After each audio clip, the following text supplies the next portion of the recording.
Welcome back to my channel. I am back with another hair collab, and today we will be collabing with Eva Hair. They sent me this bomb bob curly wig, and I will be installing it for you guys. So let's get into this video.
So this is the final look. This is how my hair turned out. I did enjoy collabing with this company. I do recommend this hair.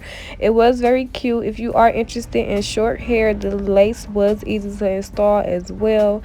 The link to this wig and the company will be in the description box. Everything that you need to know will be in the description box, as well as my discount code. If you are interested, sis, you could get money off by using my code. Let them know that I sent you. Don't forget to like, comment, and subscribe. Don't forget to go follow me on Instagram and on Snapchat if you already haven't. Also, don't forget to tell a friend about my channel, sis. Go watch the rest of my videos if you already haven't, and I will see y'all in my next video. This was a very quick, easy install. As I said before, y'all, I do recommend, so go shop with Eva Hair, period.